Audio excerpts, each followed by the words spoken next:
Welcome to the Red Pill Sports and Entertainment Show. As usual, brought to you by Open Source Self-Defense, Fitness, and Grappling. Alright guys, so welcome to this new episode, this very first episode of the 2019 year. And I kind of gave a morsel of what we were going to cover on the Facebook page in this show. So let's first start off and start talking shop. And let's talk about your New Year's resolutions.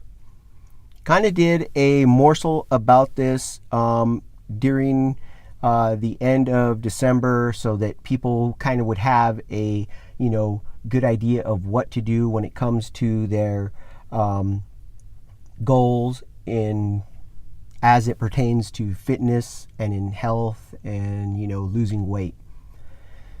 So let's first talk about the most important thing that you need to do to achieve your weight loss and fitness goals. The very first thing you need to do is accept responsibility. Now, there's a big difference between responsibility and fault. Okay? And I really liked is something I heard Will Smith say. And he kind of talked about how, people like to use fault and responsibility synonymously. And kind of the analogy he kind of uses is he talks about, if your wife is going to go cheat on you and ruins your relationship, that's not your fault. But it's your responsibility to pick yourself up, dust yourself off, and move past that particular betrayal so that you can have, healthy relationships after that. I would even go further and say that once you accept responsibility, you also probably have to reflect and see what you may or may not have done that contributed to the relationship deteriorating. Now, that doesn't mean it's your fault. Right? It's not your fault that she decided to go be, a dirty whore and sleep with somebody else. That's not your fault, okay?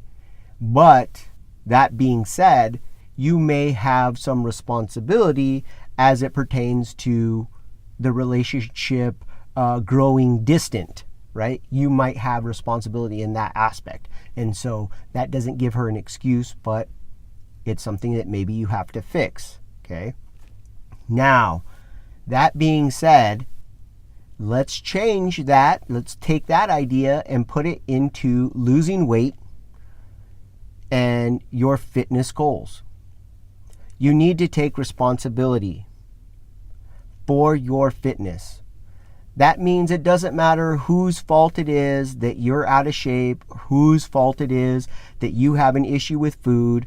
Okay, I hear all of these excuses all of the time. Well, my mom and dad had a bad, relationship with food. They were emotional eaters, so I'm an emotional eater.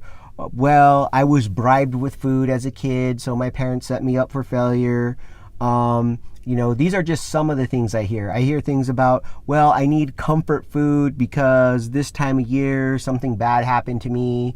Well, the thing is that people stress me out and, stress leads to weight gain. And while some of those things hold some truth, you're not taking any responsibility. And here's the thing.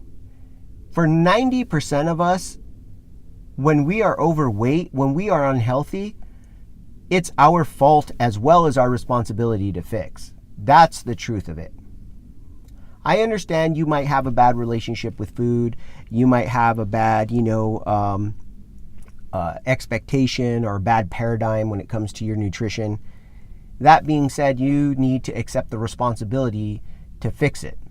And here's the thing.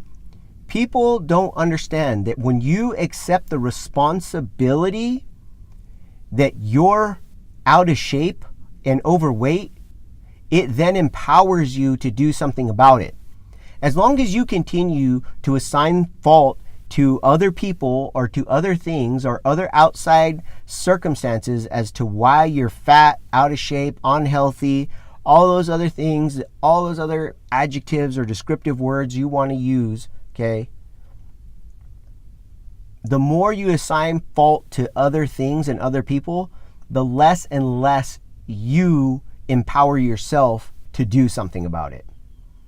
So the very first thing you need to do is accept the responsibility. It is now your responsibility to do something about it. Now, some of the things that you can do, obviously, is join a gym. I talked a little bit about this in the morsel, that you should be joining a gym, which, is going to hold you accountable. I really like, the smaller trainer-led gyms where there's an actual trainer there that puts together workout sessions for you that you don't have to think about. You go in, yes, you pay a little bit more for that, but really, what is your health worth? And if we're going to be honest, about things, again, this comes back to responsibility. How much money are you spending on foods and sodas and drinks and things of that nature that you shouldn't be consuming?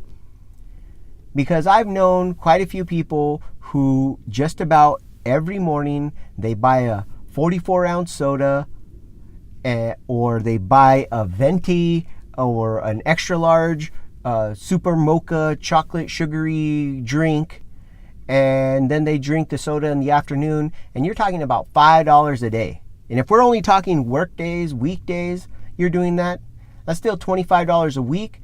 That's still $100 a month you're spending on making yourself unhealthy. So I really don't want to hear about how you don't have the money for it to sign up for a gym that's $100, $125 to have a trainer actually who knows what they're doing, has helped people get results, train you to get those results. Because you really got to start asking about your priorities and how responsible you really want to be about your own health if money is your excuse. That's number one. You need to find a gym like that. Now, let's say you absolutely cannot afford that. Let's say you're one of the very few minority, people in the world that could not afford that by just basically not eating junk food and putting the money that you had towards junk food going towards a gym membership. Let's say you have to go somewhere where you have to work out on your own. This is what you need to do to hold yourself accountable. You need to find that person that loves you enough to give you the tough love. You know that person. You know the person that if you ask somebody, you ask them, hey, do these jeans make me look fat? And they go, no, your fat makes you look fat. You know that person. Everybody has a friend that's like this. Usually people classify them as the a-hole friend, right? You're the a-hole friend, right? But they're the person who's generally blatantly honest with everybody. They hold you accountable. You know when you don't want to hang out with that person because you've gained about 20 pounds, and the minute you see them, they're going to be like, ooh, hey, put on some pounds, huh? Because they're not afraid of hurting your feelings. They just tell it like it is.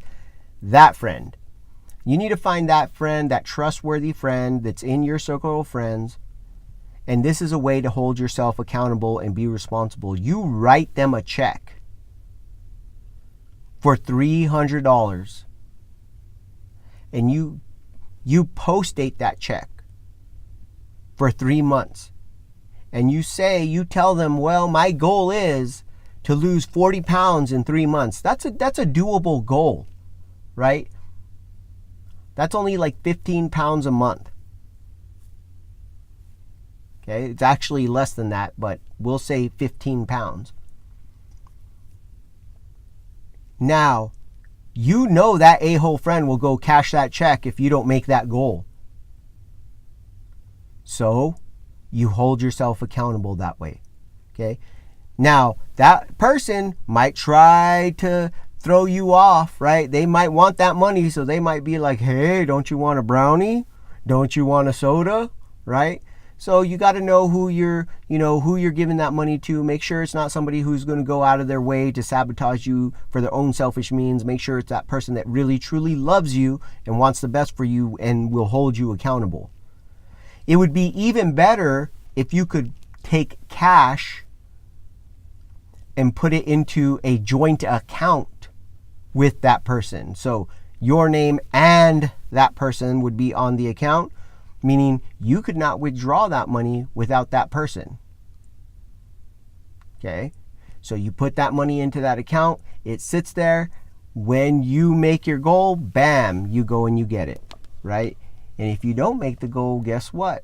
They're going to keep that money. So that's going to be something that can push you. And this is exactly why you should be investing in a gym much more significantly than the quote $10 per month. Okay, this is how those gyms, those are bottom feeder gyms. I'm just going to get out there and I'm just going to say it like it is. It's a bottom feeder gym. Their actual business model is based on the fact that you will not show up and that $10 a month out of your account auto drafted is so insignificant compared to the amount of time it's going to take you to cancel that you'll just blow it off and they'll just keep taking your $10 per month for the eternity of that particular debit card, and too bad for you. Okay? They are bottom feeder gyms. Okay? That's what I call them, because that's what they're betting against you. They're basically in the business of wagering against you ever losing weight. That's what they're doing. They're betting against you. The biggest problem that the gyms with trainers have is that a trainer will get good results for a client, and every maybe about a quarter, every fourth member, after they lose their 20 pounds, lose their 30 pounds, and they're going down the right road, will all of a sudden think that they have arrived and that they can do it on their own, and then they'll go to one of those bottom feeder gyms, and guess what? They gain all that weight back. And why is that? Why is that? It's because they're not being held accountable anymore. I mean, you realize that some of those bottom feeder gyms have candy days where they hand candy out to you for, oh, great for showing up. You came in, you burned your 200 calories. Guess what? Here's a Snickers bar and it's got 300 calories. How much sense does that make? I mean, really, honestly, how much sense does that make? It makes absolutely no sense. So stay away from those type of gyms. As I stated before, I really feel like if you cannot do one of those type of gyms, then find a hobby, find a sport that you can train, that you can do, that's going to be fun for you. Make it fun for yourself. The reason why you want to be in these gyms that have group classes where you're going to see basically the same people over and over again is that you will start to immerse yourself in a culture that actually supports one another in getting better. Okay, in a positive framework. The workout is no longer looked at as just the workout. You're not just there to move weights around. You're there to see people, to laugh, to joke, to sweat together, right? Anytime you think of really good memories and memories of good friends, generally you think about struggles and challenges that you've overcome together. You very rarely think of a friend and you don't have any struggles with that person together. Usually you came up through, childhood together. Maybe you had a really tough class together. Maybe you went to the same high school. Maybe you guys were both even shunned by the same group of kids. And now, you guys are no longer, the geeky kids, or maybe you were, the jock kids, and maybe you did that thing and then you didn't play sports, so you got fat. And then now you're like, oh man, we got to do this and get back in shape, right? Those type of people that you overcome things with, those are where your friends are made, right? Well, guess what? That's what these group type classes, these group type gyms, these sporting type activities, whether we're talking soccer or a boxing class or a kickboxing class or jiu-jitsu or something of that nature, right? There's a team kind of chemistry there. Right? Where, oh, look, we're overcoming these things and we're overcoming things together and we're learning together. And then you build friendships. And then it's not just about going to the gym because you have to go lift heavy weights. It's because, hey, I enjoy being there. There's a certain level of enjoyment I get out of being there. So This is why you should be in those type of gyms. Again, the main focus, though, all comes back to taking on the responsibility. This is your responsibility, okay? It's your responsibility to choose a gym that is going to lead to your success. If you decide that you're going to go try to save a buck and do the $10 per month, and you go and do that, and 3 months down the road you haven't lost any weight, you need to reevaluate whether or not you're taking your responsibility for your health and for your fitness, for your weight loss, whatever you want to call it, okay? You need to really question whether or not you're taking your responsibility seriously. And you know what? If you're a parent of a child, don't think that hypocrisy is not harming your communication skills with that teenager, because teenager knows that you shouldn't be fat, right? I mean, if anybody's hypersensitive about how they look and about appearances, it's a teenager, right?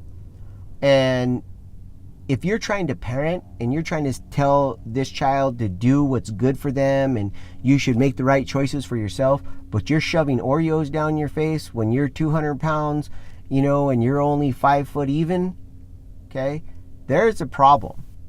When you're a good 50 pounds overweight, 60 pounds overweight, but you're trying to tell a teenager that they need to make the right choices and be responsible for themselves, don't think that teenager isn't looking at you and rolling their eyeballs going, even if they're looking at you straight-faced, somewhere in the back of their mind, they're rolling their eyeballs at you and being like, yeah, you pudgy, you're lecturing me about being responsible.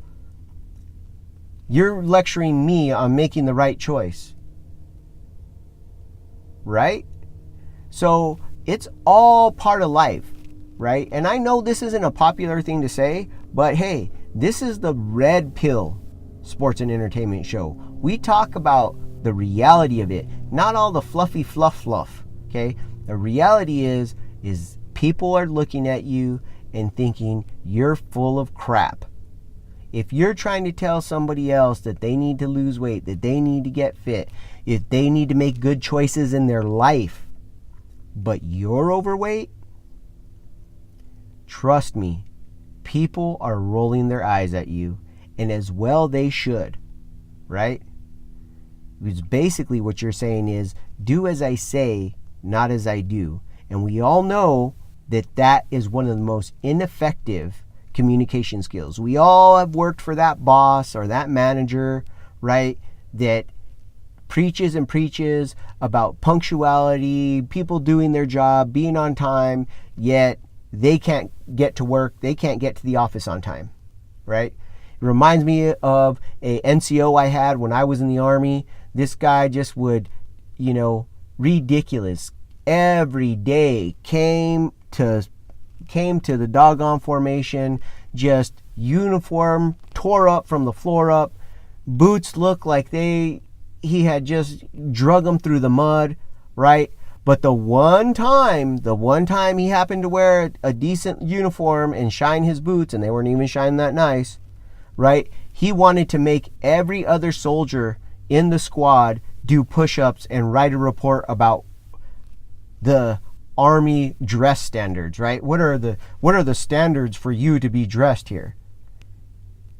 You know that particular sergeant never got any real production out of our squad, right?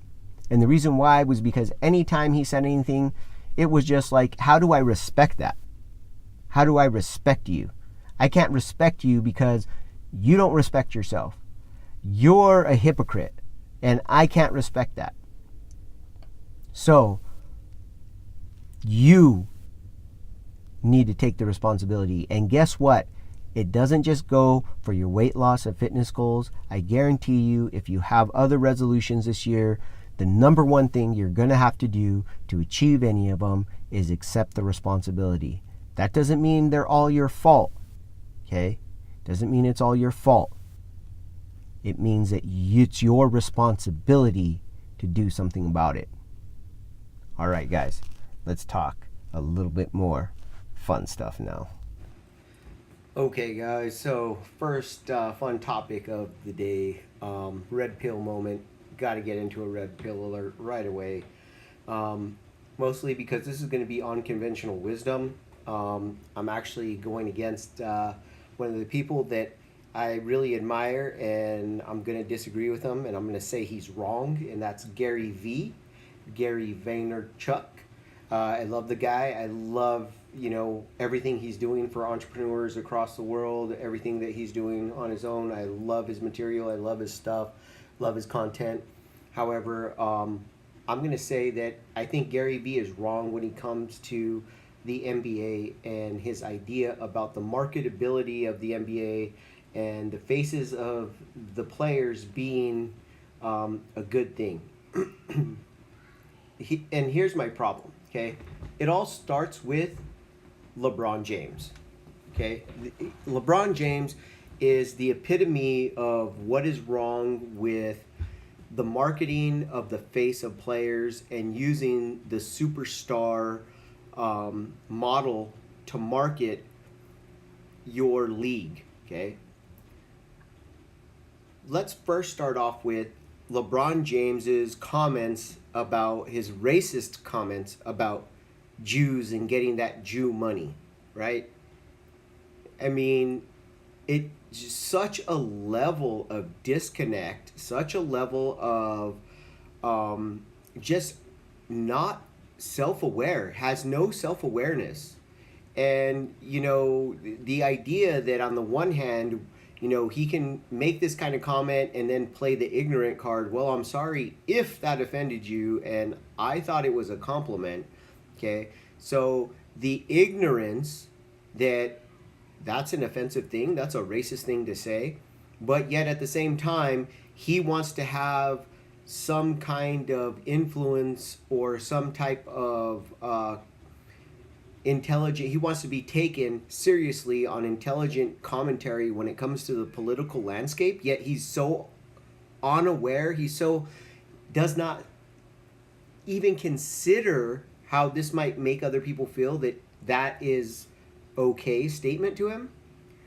Let's go to the next thing. And these are just the top 3 things in like the last month and a half, 2 months that LeBron has said. Him proclaiming himself the GOAT on his new little show. I think it's The Shop or whatever. And that beating the Warriors made him the greatest of all time. So one championship makes you the greatest of all time.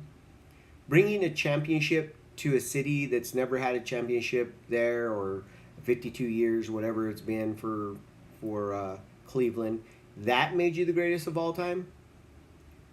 So I'm not the biggest Michael Jordan fan. I'm not a Kool-Aid drinker of Michael Jordan fans. I feel as though Michael Jordan has achieved legendary status, and when I say that, I mean he's almost like Hercules now. There may have once existed a human, a mortal named Michael Jordan, but he's not the same person that people talk about anymore. Like now it's like he actually flew, it used to be a joke, it used to be a thing, a marketing thing that he achieved low Earth orbit. I think there's actual people nowadays that really believe that Michael Jordan actually orbited the Earth. This is what I mean. I'm not the biggest Michael Jordan fan, but I did watch him play, and I was a fan in the sense that I could appreciate the skills that he had. He was always killing my team, the Celtics, so I couldn't be the biggest fan, but I can appreciate what he did. And if winning one title for Cleveland was such a monumental achievement that it made you the GOAT, how is winning 6 titles not an even bigger achievement? And then if we're going to go by number of titles, how is that not all the way down back to Russell now the GOAT? I mean, so it's the lack of his self-awareness. Like, he doesn't understand how ignorant he really is. And then he made the comment about, the NFL owners having quote unquote that slave mentality, okay, as if they treat their football players like slaves, and it's just utterly like ignorant and just he doesn't understand what he's talking about. Now this is the face of the NBA. Now let's keep in mind who actually funds the NBA, because a lot of people think, well, the NBA is funded by their rich, wealthy, multi-billionaire owners. Well, yes, directly that's where the money's coming from, but indirectly, the league makes money because it appeals to fans. When you do things like this, when you have a very ignorant, well, I think he's in his 30s, 30-year-old, very young man, now the face of your league, but he's ignorant, that's not good for marketing. Okay? Who buys the tickets? Who watches the games? Who are the advertisers advertising to? I can tell you right now that those advertisers that pay the big bucks, okay, I can tell you right now that the people buying the tickets to the games, because I don't know if you've tried to buy tickets to an NBA game recently, it's not cheap to take a family of four, okay, to an NBA game. The people buying the concessions at the concession stand, right? These are not people who are anti-Semitic. They're not people who have, a chip on their shoulder as far as race goes, right? They're not people that believe that NFL owners are like slave owners, okay? That's not at all the market. And LeBron James doesn't understand the market. He doesn't understand his market. Okay? He doesn't understand where his revenue is actually being generated from. And this is why I disagree with Gary Vee that it's a good idea that the way the NBA marketing system is constructed.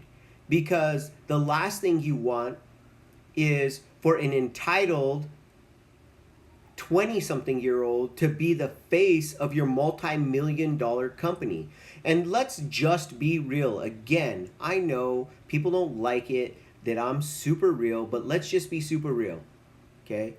The vast majority of players, whether they be black, whether they be white, whether they come from the ghetto or whether they come from suburbia, are spoiled, entitled when they get to the NBA.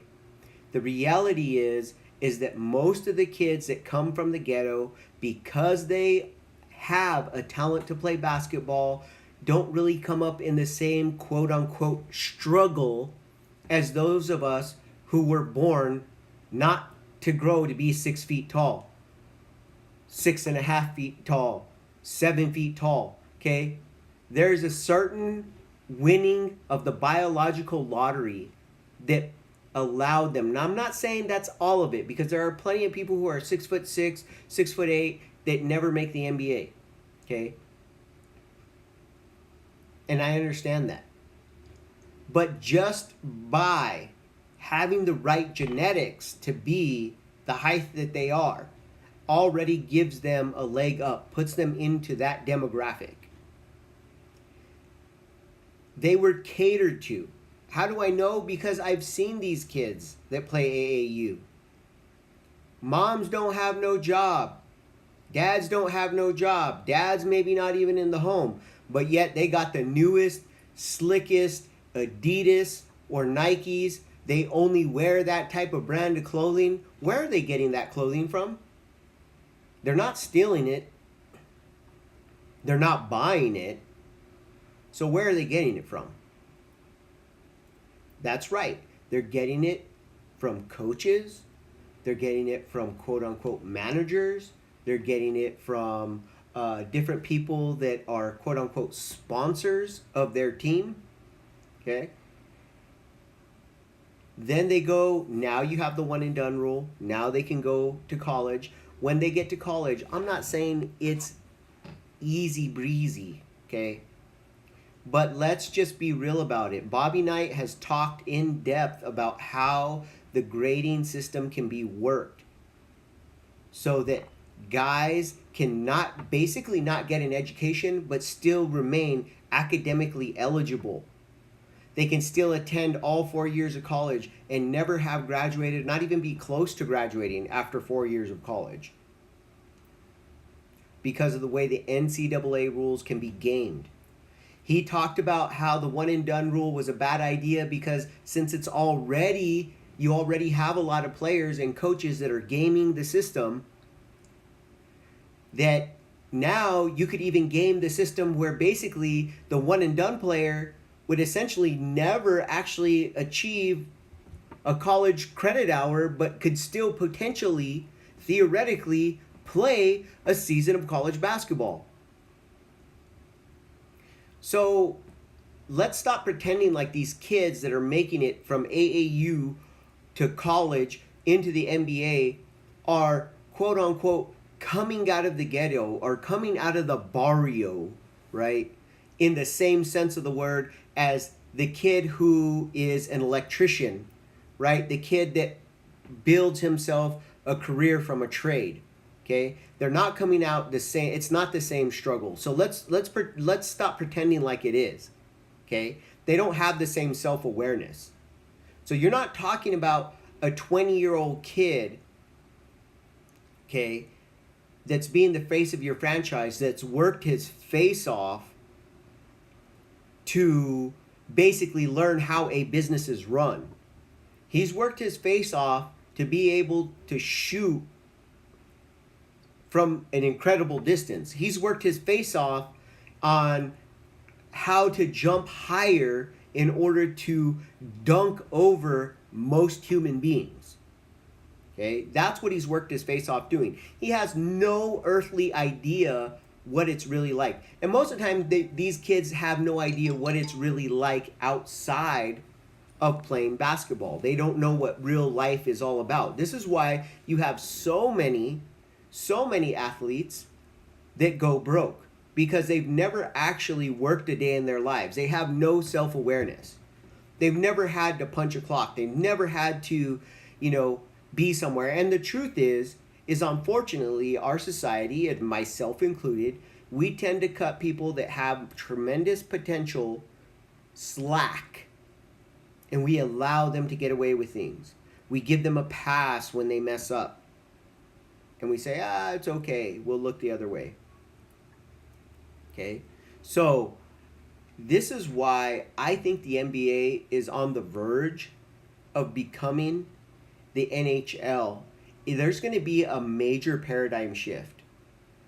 And I'm calling it probably within the next 5 to 8 years in the NBA. There's going to be a major paradigm shift because you can't keep guaranteeing all this money to players who don't play, who don't want to show up for games, who want to take nights off, yet fans are paying hard-earned money to watch these guys play. You can't keep distancing yourself, insulting and alienating the paying fans, the fans that are being marketed to. That is middle American, middle class, upper middle class white families. Primarily, right? That's the primary demographic that is buying the merchandise, that's buying the tickets, that's doing that. All the marketing, all the commercial breaks are being targeted towards. You cannot continue to alienate them and have these paychecks keep going up and up and up. And now, the one thing I can appreciate about LeBron is at the very least, he is being real. He is arrogant, but at least he's being arrogant out in the open. I can appreciate that. But these people will never know what hit them. If the NBA does not change course, okay, it is up to collapse. It will collapse because you can't keep doing this. You can't keep doing it. It just is not sustainable to continue to alienate your major demographic of who's buying your merchandise, okay? And then think that you're going to have a financial feasible product. It's just not realistic. You already see that the NFL suffered some backlash from the middle America, upper middle class, that was like, come on, does everything have to be a protest? We're talking about standing for the flag, and that has to be a protest? And, the thing is it comes across as spoiled when it's look at me, look what I'm doing. That's what it comes across as. You already have so much attention. You already have so much money. You already have so many resources. Now, on top of that, I got to care about what you care about, or I'm a bad guy. It's just not how you market to people. It's not lifting people up. Okay? It's not a positive influence. And so this is why I disagree with Gary Vee. I think that marketing a brand is much, much more important for brands, for corporations to continue to market their brand than it is to market, especially in sports, than it is to market individuals. You want to market teams. You want to market, the facilities. You want to market, and yes, you use the players to do some of that. And yes, you do market some players on a certain level. But if you look at a lot of the different franchises, sports franchises that are having trouble, okay, or that go through trouble, many of those times, the ones that collapsed when the NHL had its major problems, okay, that it's still rebuilding from, it was because you were giving guaranteed money, more money to players than what you could actually sustain. The marketing wasn't there. They were getting out of hand with ticket prices. It was just too much for the market to bear. It was about individual players, and when those players left and there was nothing left to market, it was hard sledding. I much prefer the market strategy of the NFL where they protect the shield. And I understand a lot of people don't like that they protect the shield. I don't always like that they protect the shield. However, it's smart. Okay, it's smart because players will come and go. This is not like marketing yourself when you are an entrepreneur and you're going to be an entrepreneur forever. This isn't like marketing yourself when you're Joe's electrical service and electrician you can do for 40 years, right? It's not the same. NFL, NBA, NHL, MLB players have a window of being great at their peak ability to market, and once that window shuts, it's over. Guys like Tom Brady, okay, are the exception. They're not the rule, okay? All right, guys. Now that I'm done basically tearing apart LeBron James and his inability to be self-aware, it's time to move on to one of the sports that I love and is near and dear to my heart. And of course, my team is still in the playoffs. We're going to talk playoff football, NFL. All right, guys. So we will be seeing the divisional round of NFL playoff football this weekend. But before we get to that, I just want to remind everybody that I did go 4 for 4 on my picks for the wild card weekend. Little pat on my back. Okay, there we go. So with that, let's think about what that means coming into the divisional round. That means that we have KC, we have the Patriots, the Saints, and the Rams all coming off of their bye. I think it's pretty important to think about how these teams were playing coming in before we really start looking at the matchups and breaking them down. Let's go ahead and start with Kansas City and Indianapolis. This is a game in which I think it's going to come down to the hot team. I really feel as though Indianapolis has been playing some of the most complete football. I wasn't the biggest, AFC football fan watcher, but I was interested in Andrew Luck coming back, and I liked the guy, so I was, kind of keeping up on how they were doing. Of course, they did play my Dallas Cowboys, and put a beat down on them, and basically that really got me in tune with what they were doing, and been watching a little bit of game film on them, some old games, and they look really balanced to me, and that's probably why I favor them in this matchup. We've seen Kansas City stumble when they've had to match up against teams that could throw the ball, that could run the ball, that could play good defense, that were really well balanced. Mahomes, while I think he's a really good quarterback and he'll be a good quarterback into the future, part of the big problem I see with Mahomes is he's greedy still.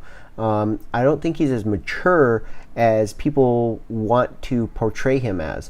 I see him really want the big play. He's gotten a little bit spoiled in the sense that he always wants the big play. And so he looks for the big play, and that causes him to miss shorter plays that are keep the drive alive type plays. Next, let's look at the Patriots and Chargers. This game is really a tough one for me to call. On the one hand, the Chargers have been playing really well. They've been coming on strong. They've been playing really good. The Patriots haven't played outstanding football this year. I mean, they've obviously played winning football, but they haven't been outstanding. Not what we're used to seeing from the Patriots. When you look at the talent, when you look at the rosters and you compare rosters, it seems like on the talent scale, the only place that you could argue that the Patriots have an advantage is at quarterback. And even at that, it's not a glaring, gaping chasm between talent, right? I mean, yes, an accomplishment, there's a bigger gap, but in actual raw talent, it's not as though Tom Brady is, can make throws that Phillip Rivers can't. So on that note, it really makes me want to go with the Chargers because their roster is better. Their overall roster is better. They're more balanced. That being said, when we look at what the Patriots have always been able to do, that's win at home in the playoffs, that's adjust, make a really good game plan when they have time to do that. They've definitely had time to get prepared for the Chargers. So, this is a really tough one for me to call, mostly based on New England giving me mixed emotions. If New England had deeper talent, better talent, if New England had been playing outstanding football, it would be New England hands down. But I'm going to call for a pretty huge upset here. And I think that San Diego is going to upset Tom Brady and Bill Belichick in Foxborough. All right, guys, let's go ahead and move on to the next game in the NFC, which would be the Saints and the Eagles. This might be a revenge game, but most likely it's not. Again, this comes down to not just who is the hot team, but who plays the most balanced. I really feel like the Saints are the better overall team. While I like both teams' rosters, we've seen this matchup, and it didn't go well for the Eagles. Nick Foles is a good quarterback, but here's the thing. Everybody keeps talking about Nick Foles and should he be the starter and this and that and the other. I think one of the reasons why Nick Foles has been able to perform so well is he's been playing with house money for such a long time. Nobody really expected last year. I remember actually watching some of the, post-game shows and things like that after Wentz got injured, and pretty much it was almost like, well, it looked like it was going to be a great season for the Eagles, and they weren't, everybody wasn't folding up and packing up, but pretty close to it. And so there's no expectations, or there has been no expectations of Nick Foles. And so he's been playing with house money. And a lot of times when you're, especially quarterbacks, and especially Nick Foles, and I know this because, again, he's played for the Eagles for a good chunk of his career, and as a Cowboy fan, I've seen him, many, many times. When he's playing with no pressure, he's a very good quarterback. The question is the pressure starting to mount yet? And my answer to that is yes. I think there's now going to start to be pressure on him. I think the expectation that he get them to a Super Bowl is now going to start to wear on him. I think he's going to push and try to make plays happen rather than taking what's given to him. And I think that that's going to be the downfall of Nick Foles. I see that basically the New Orleans Saints shut down Nick Foles, and it's the best thing that ever happened for Carson Wentz. And then lastly, the game, of course, I'm looking forward to watching is the Dallas Cowboys and the Rams. I guess you can call them the Los Angeles Rams. I just call them the Rams. But anyhow, that being said, I think that a lot of people are thinking this is a mismatch. I actually think that, the Cowboys have been on a very good revenge tour. They've been beating a lot of teams that kind of punked them over the last year or so. The Rams kind of put some smackdown on them last year. Not only that, but the Cowboys, and especially the defense, seems to play with a chip on their shoulder when they're told how good the other team's offense is. I really feel like this is going to be, a closer game than we think. And when you tell me that there's going to be a close game and it's going to come down to a defensive stop and maybe a winning game drive, I'm sorry, but I have to give that to the Dallas Cowboys. I think the defense can get the stop that they need to get the other team limited to a field goal if they have to. I think that, the Cowboys also have shown, and Dak has shown, as much as I've criticized Dak, I still think Dak has shown that he can be patient. And I think that's his greatest asset, is that he's patient. He will dink and dunk, and it doesn't get in his head that I'm only throwing for 3 yards, 4 yards, 5 yards, 7 yards, 4 yards. He doesn't care. It doesn't bother him, doesn't rattle him. He doesn't get greedy. He doesn't have to have the big play.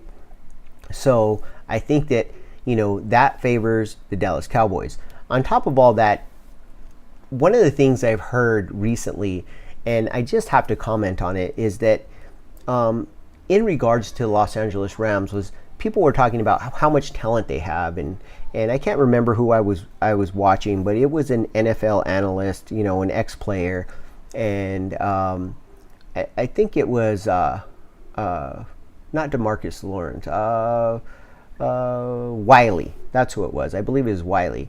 And he said something like, I have to believe that, all of a sudden Ndamukong Suh and the other, linemen are all of a sudden going to stop being so, undisciplined, and they're going to stick to the game plan that Wade Phillips puts together for them. And to me, I just found that laughable, because in the playoffs, who you are and what you are, I think, is more exaggerated, and it basically expands on who you are as a team. It doesn't hide your weaknesses. I think it exposes your weaknesses, right?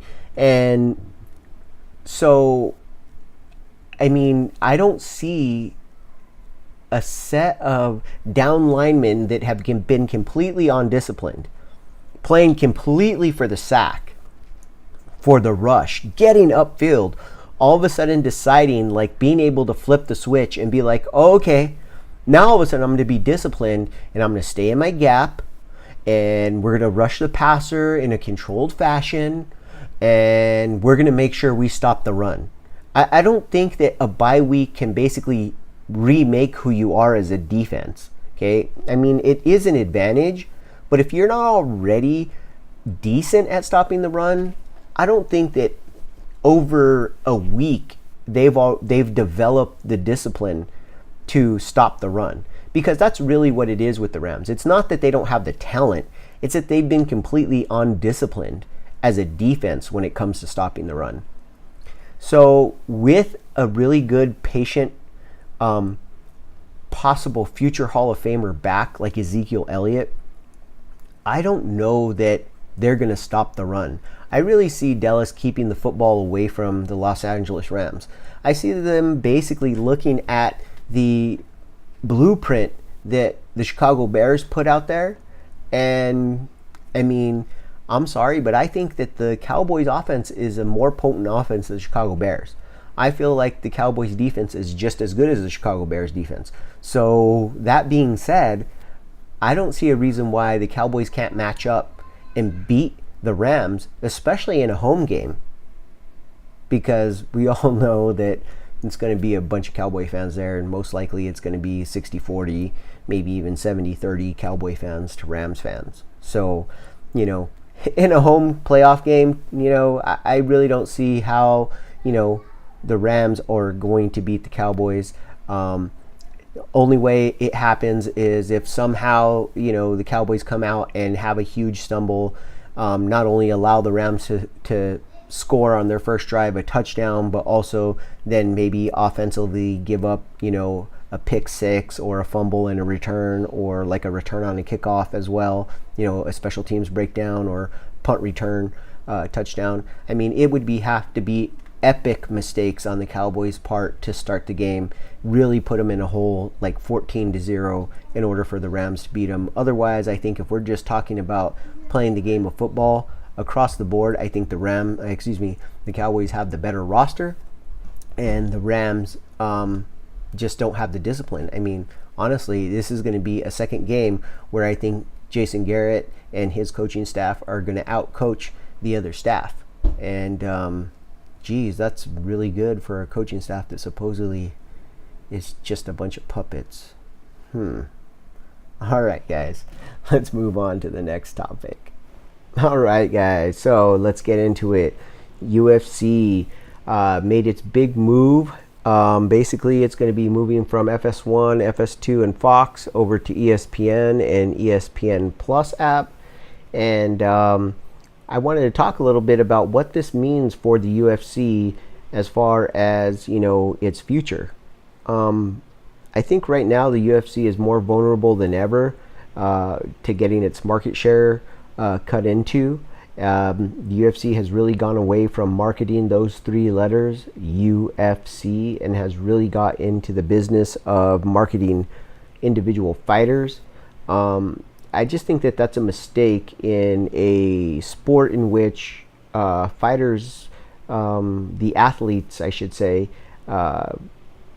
career is so short. You know, the life of their career is a very short window. And so you're constantly expecting these fighters to now not only be fighters, but be marketers, to market themselves, to become personalities and brand themselves. And the reality is that if you know the fighters, if you know most fighters, that's just not something that a lot of fighters want to do. So I think the UFC, you know, is having trouble right now. We know that they were having trouble, and that's why they really pushed to get the Jon Jones-Gus fight to happen, even though they came into the whole, you know, all the minutia and all the, you know, did he have picograms or pectograms or holograms or whatever kind of grams he had in his, you know, Jon Jones had in his UA. So, you know, who knows? But I think the UFC is very vulnerable right now. I think One Fight Championship, One FC, Bellator, they are primed to move in and take some of this market share. And not only because of that, but also the fact that the UFC basically is hoping that they're going to be a catalyst to get people to purchase the ESPN Plus app, which is a $5 subscription per month. And that's not breaking the bank, but I mean, let's be honest. If I already have to pay my cable bill to watch your fights on UFC, and if I'm a pretty, hardcore UFC fan and I pay for Fight Pass, which is another $10 a month, and now you're going to nickel and dime me for another $5 a month for content for fighters that I'm really not that interested in seeing anyway. I mean, unless you're going to put, major fights, why would I pay for the ESPN Plus app? If you're still going to have content that's Fight Pass exclusive, and that's 5 fights, and I would assume you'd have to put pretty decent fights on, and you're already going to have the prelims on there. Well, no, the prelims are going to be on the ESPN Plus app. Well, okay, I guess. I mean, then I guess it starts to beg the question, why am I paying for both apps? And I don't know that the UFC has a good answer for that. I mean, given the fact that, they're cutting their 125 division, it seems like. I mean, guys are getting cut left and right. Their women's division is basically, their featherweight division is going to probably, looks like, end up dissolving because, I mean, pretty much there was Cyborg and nobody else, because everybody else could make 135. They didn't have to fight at 145. So, why would you fight at 145 if you didn't have to, unless there was a belt involved? And the new champ says that she's not necessarily going to defend the belt, that she wants to go back down to 135, and she still feels like she has things to accomplish there. So, so you see all these problems on the horizon for the UFC. I just really feel like, the UFC has done a really poor job of marketing in the last 5 to 10 years. It seems like ever since they sold and was bought up by WME, that they've been on pretty much a cash grab extravaganza and trying to cash in on all the value they had built, which is fine. I mean, it's business. That being said, they're poised to have their market share extremely cut into. And I really hope for the health of the sport overall, mixed martial arts. I really hope that, Bellator or ONE FC, really looks into hiring somebody that's really good at marketing MMA, that understands the game of MMA, understands the fans of MMA, and brings something unique to MMA. I mean, we don't have to do the same format over and over, right? It doesn't have to be an octagon. It could be a circle, it could be a square, it could still be a cage, it could be a ring. It doesn't have to be 3 5-minute rounds, right? There has to be some way that, although you have unified rules, there should be a way to have expanded unified rules, or some such thing, to still have licensure so that you're a major sporting brand, but at the same time you're bringing a unique flavor to the MMA format.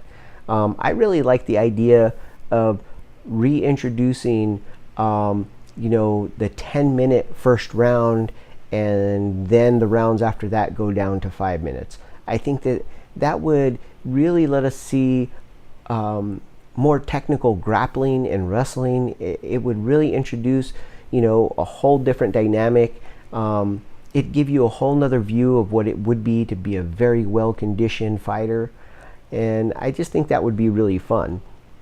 But whatever it is, I think that if the right person came along, I think the UFC is definitely vulnerable right now.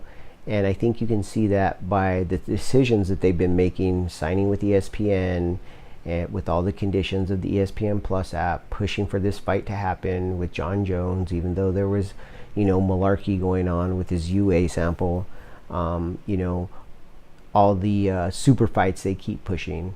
I really think the writing is on the wall, and if the right person could come along, they could really snatch up some of this market share. Okay, guys.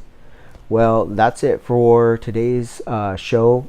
I know it's been a little bit long. Thanks for staying with me. I appreciate it, guys. And going forward, we're going to be playing with different formats for the show and different things. Bear with me. Be patient. I'm learning as I go here too. Remember, be practical, be purposeful, get fit with a purpose. Oh, and yeah, Happy New Year.